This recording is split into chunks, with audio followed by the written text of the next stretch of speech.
ജനാധിപത്യവും മതേതരത്വവും അംഗീകരിക്കുന്നില്ലെന്ന ജമാഅത്തെ ഇസ്ലാമി മുൻ അമീറിന്റെ പ്രസംഗം സാമൂഹ്യ മാധ്യമങ്ങളിൽ വൈറലാകുന്നു. ജനാധിപത്യം, മതേതരത്വം എന്നൊക്കെ പറയുന്നത് ഇവിടെ ജീവിച്ചു പോകാനാണ്. അടിസ്ഥാനപരമായി വിശ്വാസത്തിൽ ഒരു മാറ്റവുമില്ല. മറ്റുള്ളത് പദം കൊണ്ടുള്ള കളി. വർഷങ്ങൾക്ക് മുമ്പ് ജമാഅത്തെ ഇസ്ലാമി മുൻ അമീർ ടി.കെ. അബ്ദുള്ള നടത്തിയ പ്രസംഗമാണ് ഇപ്പോൾ വ്യാപകമായി പ്രചരിക്കുന്നത്. ഇത്ര തീർത്തും ജമാഅത്തെ ഇസ്ലാമി പറയുന്നില്ല. ഇപ്പോ കുറച്ചൊക്കെ സൂക്ഷിച്ചിട്ട് വർത്താൻ പറയുന്നത്. നമുക്ക് ഇവിടെ ജീവിക്കട്ടെ. അപ്പൊ അതെല്ലാം പരിഗണിച്ചിട്ട് ചിലപ്പോ ഡെമോക്രസി മറ്റേ സെക്യുലറിസം എന്നെല്ലാം പറഞ്ഞുവിടും. അതൊക്കെ പദം കൊണ്ടുള്ള കളിയാ. അടിസ്ഥാനപരമായോ വിശ്വാസത്തിലോ ഒരു മാറ്റവും വരുത്താൻ പാടില്ല. വ്യക്തിയില്ല. വാചക ശൈലിയിൽ ലേശം മിനുക്ക് പണിയൊക്കെ ചെയ്യും. മുൻ അമീറിന്റെ വാക്കുകളാണ് നമ്മൾ കേട്ടത്. UDF ഒരുപക്ഷെ ജമാഅത്തെ ഇസ്ലാമിയെ ചേർത്ത് പിടിക്കുമ്പോൾ, അതെ, പ്രത്യേകിച്ച് വി ഡി സതീശൻ ചേർത്ത് പിടിക്കുമ്പോൾ ഈ പഴയ പരാമർശമാണ് ഇപ്പോൾ സോഷ്യൽ മീഡിയയിലും അതോടൊപ്പം തന്നെ മുമ്പ് പരാമർശത്തെ CPM ഇടത് നേതാക്കൾ തുടർച്ചയായി പറഞ്ഞുകൊണ്ടിരുന്ന കാര്യം കൂടിയാണ്. അതാണ് ഇപ്പോൾ വിവാദമായി മാറിക്കൊണ്ടിരിക്കുന്നത്. മുഹമ്മദ് ഷഹീദ് നമുക്കൊപ്പം ചേരുന്നുണ്ട്. ഷഹീദ്, തെരഞ്ഞെടുപ്പ് നിലമ്പൂര് കൊട്ടിക്കലാശത്തിലേക്ക് എത്തുമ്പോഴാണ് ഈ പഴയ വിവാദം വരുന്നത്. മതേതരത്വം, ജനാധിപത്യം എന്നുള്ളത് പദം കൊണ്ട് മാത്രമുള്ള കളിയാണെന്ന് ജമാഅത്തെ ഇസ്ലാമി പറയുന്നു. ആ നിലപാട് ഇപ്പോഴും മാറിയിട്ടില്ല എന്നുള്ളതാണ് ഇടതുമുന്നണി നേതാക്കൾ ആരോപിക്കുന്നത്. എന്നാൽ നിലപാട് മാറ്റമുണ്ടായി എന്നുള്ള തരത്തിലാണ് പ്രതിപക്ഷ നേതാവ് വി ഡി സതീശൻ പ്രതികരിക്കുകയും ചെയ്യുന്നത്.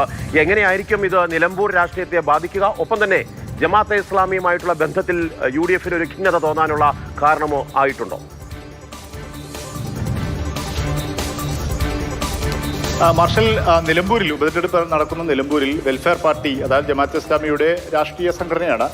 അവരുടെ പിന്തുണ UDF-നാണ്. ഈ പിന്തുണയെ ന്യായീകരിച്ചുകൊണ്ടാണ് പ്രതിപക്ഷ നേതാവ് വി ഡി സതീശൻ പറഞ്ഞത് ജമാഅത്തെ ഇസ്ലാമിക്കെതിരെ ആരോപിക്കപ്പെടുന്ന മതരാഷ്ട്രവാദം, അവരുടെ മതരാഷ്ട്രവാദമൊക്കെ ഉപേക്ഷിച്ചു.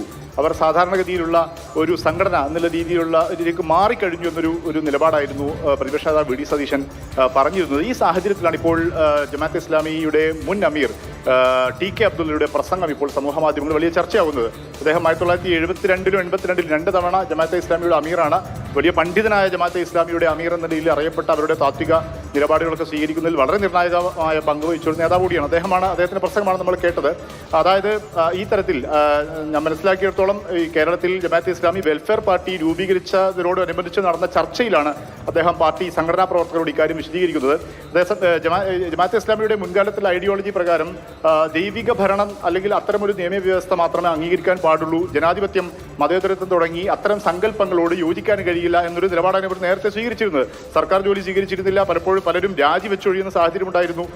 അത്തരം ഒരു നിലപാട് സ്വീകരിച്ച സംഘടന പുതിയ രാഷ്ട്രീയ പാർട്ടിയുമായി രംഗത്ത് വന്ന് ജനാധിപത്യത്തിന്റെ വഴിയിൽ സഞ്ചരിക്കുന്നു എന്നുള്ള ഒരു ആശയക്കുഴപ്പം പ്രവർത്തകർക്ക് ഉണ്ടായപ്പോഴാണ് ടി.കെ. അബ്ദുള്ള ഇക്കാര്യം വിശദീകരിച്ചത്. അതായത് ഇതൊക്കെ നമ്മൾ പുറത്തു പറയുകയാണ്, ജനാധിപത്യം, മതേതരത്വം എന്നൊക്കെ പുറത്തു പറയുകയാണ്. അടിസ്ഥാനപരമായി ദൈവിക നിയമങ്ങൾ സംസ്ഥാപനം നടത്തുക, അതായത് ഹുക്കുമത്തി ഇലാഹി എന്നുള്ള ഒരു സങ്കല്പത്തിന്റെ അതിൽ തന്നെ അടിയുറച്ചു നിൽക്കുകയാണ്, പുറത്തു പറയുകയാണ്. ജനാധിപത്യം, മതേതരത്വം എന്നൊക്കെ പുറത്തു പറയുകയാണ്. അതുകൊണ്ട് പ്രവർത്തകരാരും തെറ്റിദ്ധരിക്കേണ്ടതില്ല എന്ന് വിശദീകരിച്ച് നടത്തിയൊരു പ്രസംഗമാണ് ഇപ്പോൾ ഏതായാലും ഈ രീതിയിൽ സമൂഹ മാധ്യമങ്ങളിൽ വൈറലായിരിക്കുന്നത്. അത് പ്രധാനപ്പെട്ട കാര്യം. അതായത് വി ഡി സതീശൻ മതരാഷ്ട്രവാദം ഉപേക്ഷിച്ചു ജമാഅത്തെ ഇസ്ലാമി എന്ന് പറയുമ്പോൾ അങ്ങനെയില്ല. ഇനി അങ്ങനെ അവർ പറയുന്നുണ്ടെങ്കിൽ തന്നെ അടിസ്ഥാനപരമായി അവർക്കുള്ളിൽ ഈ ആശയങ്ങളെല്ലാം നിലനിൽക്കുന്നു എന്ന് കാണിക്കാൻ വേണ്ടി തന്നെയാണ് സമൂഹ മാധ്യമങ്ങളിൽ, പ്രത്യേകിച്ചും ഇടത് കേന്ദ്രവുമായി ബന്ധപ്പെട്ട് നിൽക്കുന്ന സമൂഹ മാധ്യമ പ്രൊഫൈലുകളാണ് ഈ പ്രസംഗം ഇപ്പോൾ വ്യാപകമായി പ്രചരിക്കുന്നത് എന്നുള്ളത് തന്നെയാണ്